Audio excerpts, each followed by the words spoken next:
And the winner is... When it comes to per capita, the winner is usually Vermont. Vermont has the most breweries per capita, the most cheesemakers per capita, the most pediatricians per capita, the most colleges, most charities, most Peace Corps volunteers, the most certified organic farmers, most libraries. I mean, we know Vermont is great, but is it really that great? Could it really be the best in so many categories? Or is this just a bunch of... And that's okay if it is, because Vermont also has the most farm digesters per capita. Oof. We start with some remedial economics. Per capita is the number of something in relation to the population. If you want to rank the different states, you don't want to just look at totals, because Vermont would always look really low because we have so few people. So the common way to compare states is to adjust for state sizes, and population is a good measure. Vermont has about 626,000 people and 99 farmers markets like this one in Burlington. That works out to about 15.8 farmers markets per 100,000 Vermonters, the most per capita. Vermont's twin state, New Hampshire, has about the same number of farmers markets, but twice as many people. You have to look at the numbers you're looking at and say, is this number biased by just the small size of the state? That bias can skew some important numbers. In 2015, there had been 0 deadly officer-involved shootings in the state until one in the final week of the year. Vermont moved from 50th per capita to 45th with just one incident.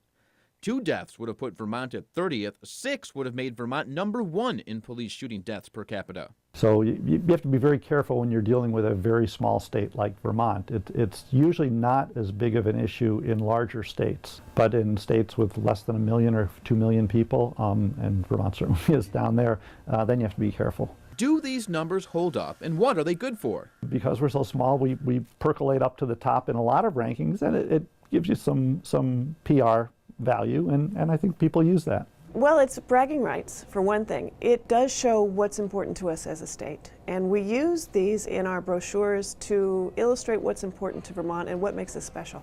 Vermont has 40 craft breweries, according to the Brewers Association. California has 431.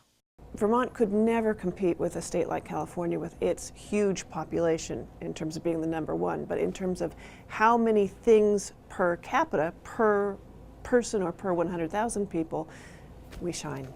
California drops to 20th when ranked per capita. Vermont is number 1. Economist Art Wolf says all of these numbers deserve a closer look. I mean, the number of colleges is almost a meaningless statistic. You know, we have so few people, we have relatively a large number of colleges, but so what?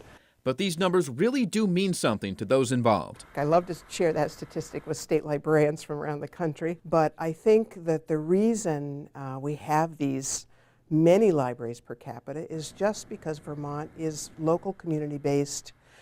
We love that local control. It really is a real number. You go to the award ceremonies, American Cheese Society, and Vermont cheesemakers are taking home a very high percentage of the awards. So that's a testament to the quality that's being produced by the passionate people making the cheese in the state. Though it'll admit Vermont's small population helps, the Vermont Tourism Department will use it all.